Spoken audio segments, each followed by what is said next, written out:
Pour notre chronique jeu cette semaine, Mathieu nous propose l'éveil des 100 dragons. Oui, allô, allô. Allô, Mathieu. Donc, tu nous proposes aujourd'hui un jeu de rôle pour les plus jeunes. Oui, exactement. Une belle initiation. On en a parlé ensemble un peu plus tôt. Oui. Donc, je te laisse nous présenter ça. D'abord, nous dire dans quel univers on plonge. Celle des dragons, oui, mais on se retrouve où exactement? Écoutez, c'est un univers, c'est très médiéval, fantaisiste, comme on pourrait s'y attendre. Voit avec la boîte, les couleurs et tout ça. Oui, exactement. Fait que vous allez, dans le fond, en fait, pour faire très, très simple, en fait, on a le maître gardien dragon, si je ne dis pas de bêtises, parce qu'il y a plein de noms dans cet univers-là. Oui, mais bref, nous avons, juste le montrer rapidement, ce dragon, en fait, qui gardait le royaume, en fait, mais qui, en fait, malheureusement, en fait, il va disparaître bientôt.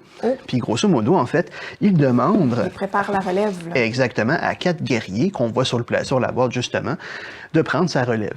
Donc, ce qu'il fait, c'est qu'à chacun de ces guerriers, il va donner, juste ici, mais en fait, on a un nombre de 4, il va donner un œuf de dragon à chacun des héros. Je me demandais justement c'était quoi, c'est des œufs de dragon. Exactement. Ben oui. Puis là, vous savez les différents héros qu'on a ici. Puis en fait, le principe, c'est que ces héros devront traverser le continent pour atteindre le mont Dragon. Oui, parce qu'il y a différents univers, là. Exactement. Tu as différents royaumes que tu vas parcourir. On pourra même montrer la map un peu plus aux gens, justement. Ça, on va la lever un peu. Donc, en fait, cette carte-là, comme vous voyez, il y a 4 royaumes différents. Puis ces royaumes-là, en fait, plus vous avancez, parce que là, tu vois, le Mont Dragon, c'est ici pas mal la fin du jeu, mais quand on commence... On termine là. La forêt maudite, le sanctuaire elfique... Exactement. Et puis, on a des plaines de gobelins. Oui, des plaines de gobelins. Puis là, quand on commence juste ici. Fait que là, il faudra parcourir tous les royaumes au fur et à mesure, en commençant par les gobelins, le désert, le sanctuaire elfique, puis ensuite la forêt. On termine dans la forêt maudite. Exactement, pour atteindre le Mont Dragon. Mais en fait, c'est que plus tu avances, plus tu vas affronter des monstres qui sont de plus en plus difficiles. Ah, voilà. Donc, c'est ça le principe. Et là, ce qu'on fait, comme on disait, on commence ici, on met ici, parce que là, comme vous voyez, tout autour du plateau, il y a un système de pointage. Parce que ça, c'est des armes de dragon qu'on va récolter. Puis plus on aura d'armes de dragon, plus on se rapproche de la victoire. C'est ça le principe. Mais là, comment on fait tout ça? Déjà, dans le jeu... On a un plateau chacun. Exactement. Chacun va avoir son personnage. Là, j'ai pris ici, je ne dis pas de bêtises, il s'appelle Oslo. Oui. Puis là, dans le fond... Je confirme. Parce que, tu sais, il y avait un Z, parce qu'habituellement, c'est Oslo qu'on dirait, là, mais là, il y a un Z, fait que c'est Oslo, j'imagine. Ah, voilà. C'est pour ça. Mais là, j'en avais 3 autres. Vous avez Grog. On va avoir, ensuite de ça, c'est Fennec. Et on va finir avec... oh mon Dieu, c'est Iliadola. Pas mal sûr que c'est ça. Oui, c'est une dame en plus. Et oui. Donc, en fait, chacun de ces personnages-là, un joueur va l'incarner. Puis, dans le fond, grosso modo... On choisit celui qu'on veut ou c'est selon le parcours? C'est celui qu'on veut. Parce que tout le monde va devoir avoir un personnage, qu'on commence tous au point de départ, puis plus on progresse, plus ce personnage-là va pouvoir évoluer, devenir fort, puis, en fait, rendre son œuf de dragon de plus en plus fort avec les armes. Mais là, comment ça fonctionne, principalement? On va devoir prendre un dé. Oui. Puis là, en fait, je vais lancer le dé. Mettons, je tombe sur 5. J'avance 1, 2, 3, 4, 5. Et dans le fond, je fais une case qui va faire un effet. Puis là, dans le fond, les différents effets, c'est qu'on en a une qui permet, je ne sais pas si on va être capable de bien le voir. On va essayer. En tout cas, je vais me guider avec la caméra. On en a, en fait, qui vont donner, grosso modo, des trésors magiques. Donc, des trésors, pardon, juste ici. Fait que là, grosso modo, quand vous tirez une carte au trésor... Le dessin qu'on retrouve dans notre cercle, c'est l'une des cartes qui est sur le côté ici. Exactement. Voilà. Fait que là, vous avez des trésors. Le trésor en soi, en fait, là, comme tu vois, en fait, c'est des bracelets d'or, mais qui vaut 4 pièces.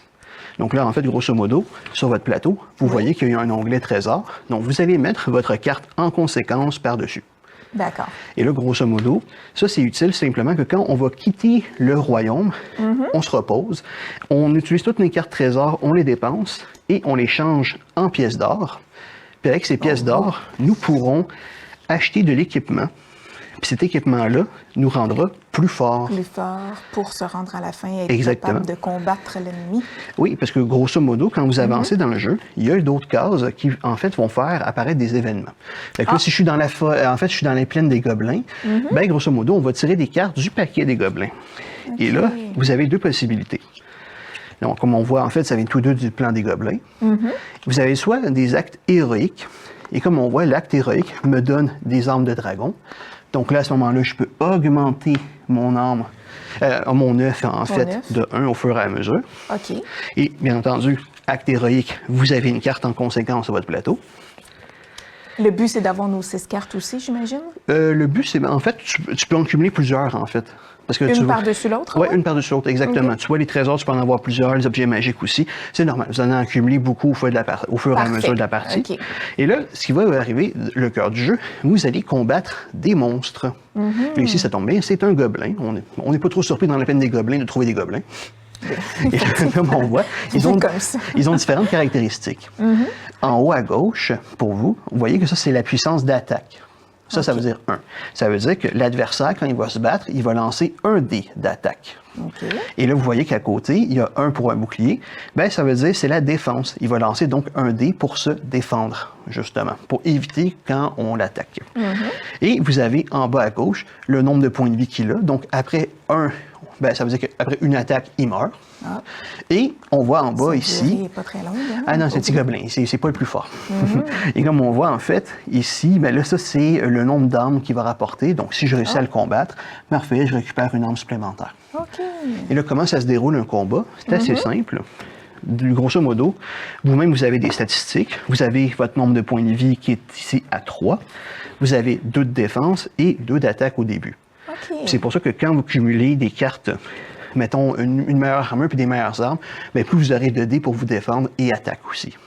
Et là, comment ça va se dérouler? Ben là, comme on voit, si on prend l'exemple avec notre ami le gobelin, ben là, je lance la phase d'attaque, j'essaie de l'attaquer. Donc, je vais lancer 2 dés. Et lui, il va lancer un dé pour se défendre. Pour se défendre. Ah ben là, écoutez, je l'ai éliminé parce que une épée signifie une attaque. Et là, en fait, pour se défendre, il aurait dû avoir un bouclier pour annuler mon attaque.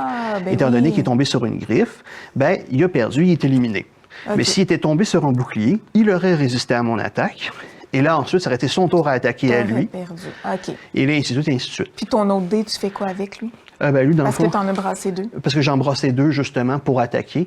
Mais grosso modo, si, admettons, en défense, il avait un dé, il esquivait une de mes attaques, puis l'autre passait à ce moment-là. Mais si j'avais eu, mettons, un dé puis un bouclier, ben, j'aurais eu juste une attaque de réussi, mais il aurait bloqué mon attaque s'il avait brassé ça. Bref. Voilà. Fait que dans le fond, c'est ça. Ça va être le principe. Tout du long, on va progresser sur le plateau, récolter des armes avec des actes héroïques ou des combats. Et, ouais, c'est vrai, dernière petite chose, il y a les objets magiques. Les objets magiques, ça, c'est dans le jeu. Ben, quand vous l'acquérez, vous pouvez vous en servir. Ça peut vous aider dans les combats. Quand on veut, durant le jeu, pour se défendre. Exactement. Pour se défendre contre les monstres ou les attaquer, progresser plus vite ou nuire un peu aux adversaires. Parce qu'il ne faut pas oublier que c'est un jeu compétitif. Ah oui. Et puis, ce qui est bien, c'est que ça commence à 8 ans. On ne l'a pas mentionné, je pense, Mathieu. C'est un jeu qu'on dit, un jeu pour la famille. C'est ça, c'est un 8 ans et plus. Donc, si vous voulez initier votre enfant au jeu de rôle, mais vous ne savez pas trop par où commencer, c'est l'éveil de Sandragon, c'est une très belle option. Donc, c'est une belle proposition d'entrée de jeu pour emmener nos jeunes dans cet univers-là, puis les amener un peu plus loin par la suite, parce qu'on en a eu une panoplie de choix aussi dans lesquels tu nous as fait traverser plusieurs univers. Donc, je me rappelle encore. Donc, voilà, ben Mathieu, merci pour cette belle proposition de jeu. On se retrouve avec une autre belle proposition la semaine prochaine. Sans faute.